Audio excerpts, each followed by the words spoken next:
think I'm gonna have a crisis because this year has just flown by and I feel like I didn't move while it flew. Hey everyone, Renee here. Welcome back to my channel. Today we are doing the end of the year book tag.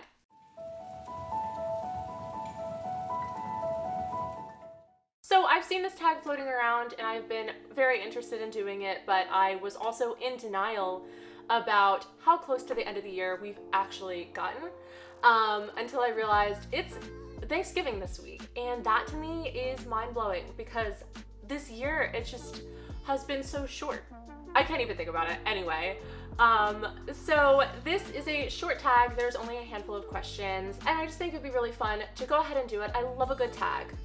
Love a good tag, and maybe it'll kind of motivate me in my reading for the rest of the year. So without further ado, let's just get into the questions.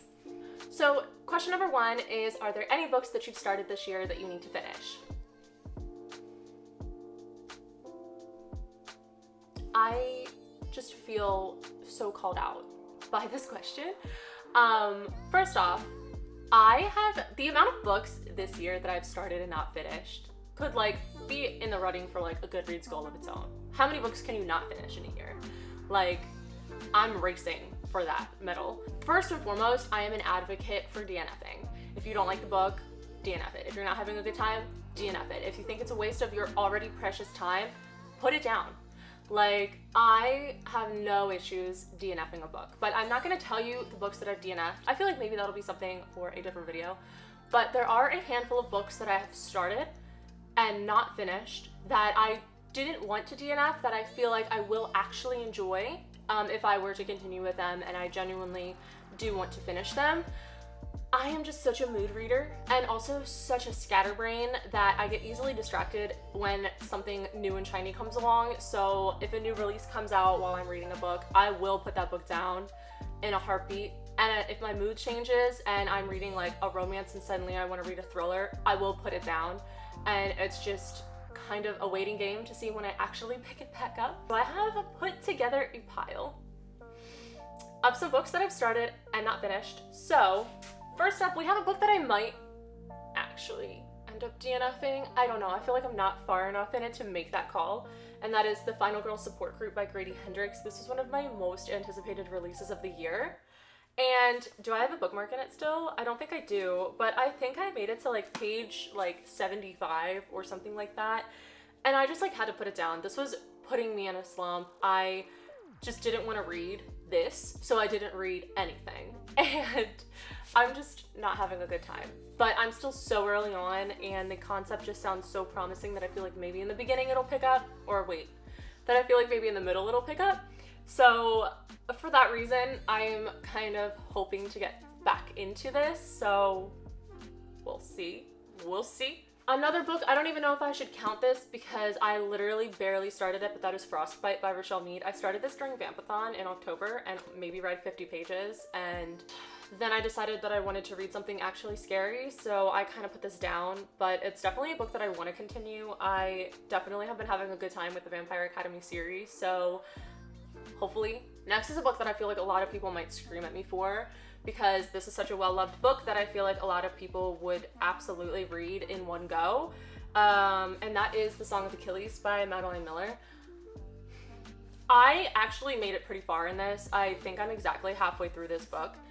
But my mood changed and I wasn't in the mood for this vibe of a book. This is a Greek mythology-based book, and it's a beautiful LGBTQ love story, and apparently it's really sad. And I just remembered that the mood that I had shifted into, I didn't want to cry over a book. I wanted to be happy. So I just started reading like more rom-com style books and just put this on the back burner. But I will say I was loving this book. The writing is stunning, the story is beautiful, and I really can't wait to pick this back up. I lost the mood for it, but it'll come back eventually. Then we have A Curse So Dark and Lonely. This I think is when I kind of went into a fantasy slump. I was maybe 100 pages into this and decided that I didn't want to read fantasy at the time.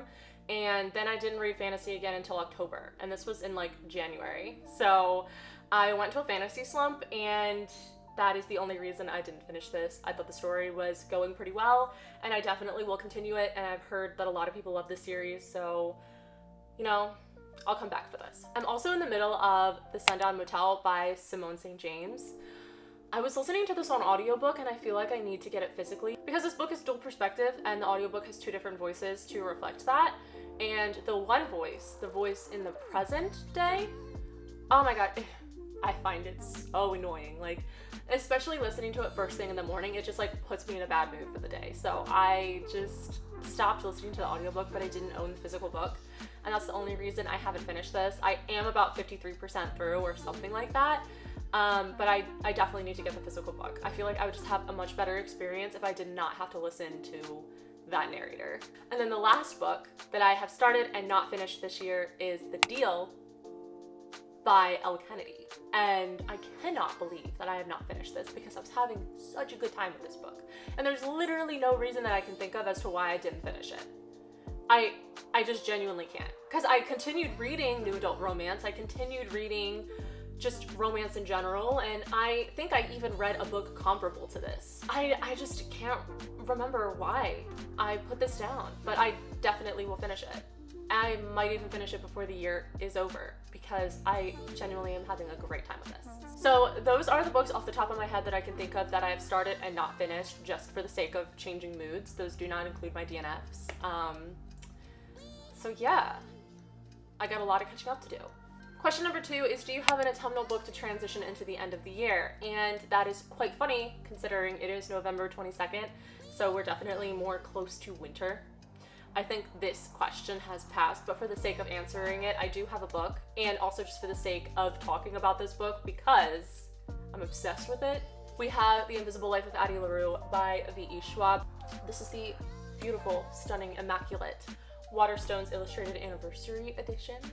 That came out in October, and I'm obsessed with it, just like I'm obsessed with this book. I want to talk about this for an autumnal book just because in the fall, I feel like I just love to be cozy, and I love to read those more impactful books and just feel things in the fall. And I feel like that is exactly what this book does. It is following Addie through her life as she is forced to live forever without anyone remembering who she is. So like she'll meet someone and they'll forget her as soon as she leaves the room. So it's a very lonely life. And there's a lot of beautiful, beautiful quotes in this book, and it definitely made me feel something.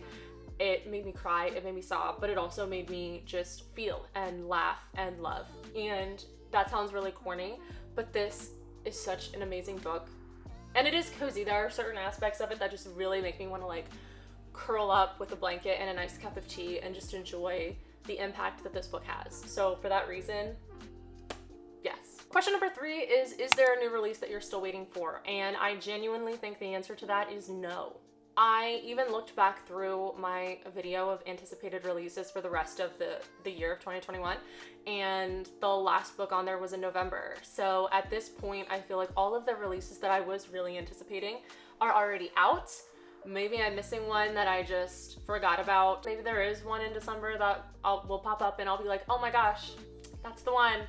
But for now, I'm gonna say no to this question. So question number 4 is, what are 3 books that you want to read before the end of the year? And I feel like this is kind of a loaded question because my TBR is extensive and definitely surpasses 3 books. But I guess I can find some. Hold on. Let me look here. Okay, I got it. I found 3. The first one is The Risk by Elle Kennedy. This is the second book in the Briar You series, which is a spin-off of the Off Campus series, which I know we just talked about The Deal. This is the second book in their spin-off, and this is actually the whole reason that I read The Chase, which was the first book in the series, because I really wanted to get to this one, and I've talked about this book a few times this year and just never got to it. It's a book that has literally been on my TBR since the very beginning of the year and has just never made its way to my read list. So I feel like I should definitely try to get to this one, and I really do want to. I'm definitely in the mood for a good new adult romance, so we'll see. Then we also have The Night Circus by Erin Morgenstern. This is a book I've been wanting to read for a while, like even before this year. Never got to it. I just feel like I've never been in the mood for it, and I don't even know what mood I should be in to read this book. So because of that, I think I just need to pick it up. I think I just need to like completely blind, like what book do I want to read? Can't think of anything. The Night Circus. And I don't even really know what this is about. A traveling circus that just appears randomly, I think, but I'm sure there's more to it. People say it's really whimsical, pretty writing, and that it's a beautiful story, and I eat that shit up, so I feel like I'll love this. And then the third book that I definitely want to get to before the end of the year, and I think I 100% will, is The Love Hypothesis by Ali Hazelwood. I got this in the book of the month for whatever month this came out, and I knew nothing about it, but ever since it's come out, everybody has loved this book. So many people that I know have read this, and so many people whose opinions I really hold high in terms of like being similar reading tastes have loved this. So I feel like I have to read it, and I feel like I have to love it. I heard it's kind of spicy too. These cartoon covers are disguised. These cartoon covers are always low-key spicy. They're like, I'm innocent, but they're not, and I love it. Then the next question is there a book that you are going to read that could shock you and become a new favorite of the year? And if we're talking about like a favorite, like if I add it to my new favorite of all times, maybe. The favorite of the year? Absolutely not. I don't think any book will top my favorite book of the year. I'm saying that completely honestly, candid. You'll have to wait until my top 10 books of 2021 to find out what that is. I'm excited to talk about it. Some of you may already know. But I am gonna go back to this one here, The Love Hypothesis by Ali Hazelwood. This is literally one of the only books that I think I'm going to get to this year that I feel like could become a new favorite. It's really hard for me to say like, oh yeah, I expect this to be a favorite, because I feel like whenever I say that, it's not true. The last question is, have you already started making reading plans for 2022? And yes, I definitely have a couple of goals for 2022 that I want to achieve, and with goals come plans. So one thing that I definitely want to do is I want to keep a reading journal for 2022, like a bullet journal style reading journal. I used to bullet journal last year and like in the beginning of this year, and I feel like I just overwhelmed myself because I tried to put all of the reading plans with life plans into one place, and my spreads would be like 15 pages long, and it was just a lot, and I never wanted to do it. So I feel like what I'm going to do is get an already pre-planned out journal for my life journal and just fill it in as I go with life stuff, whatever. And I want to do my bullet journal for just reading. So maybe it's a 5-page spread and it's more manageable and I'll be able to do it. And it will definitely help me plan out content and just bookish things, reading plans. I feel like I just need more organization in my life. I've been a little chaotic lately. I don't really plan things out.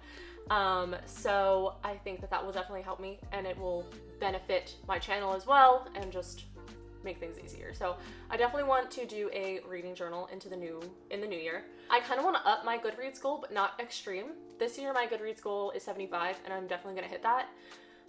So maybe next year I'll read 80 books.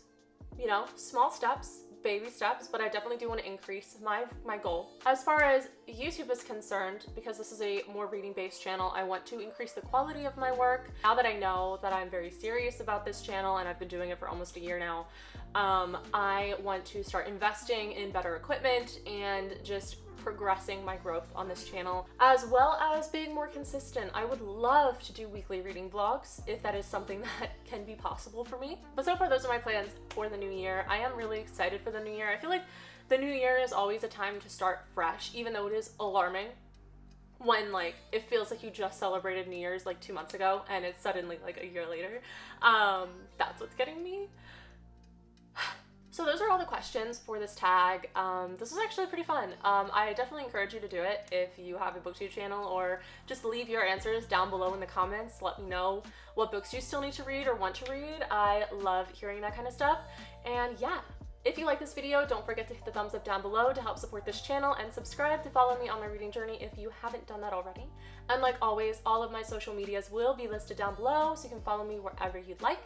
And yeah, once again, I hope you like this video, and I will see you in the next one. Bye!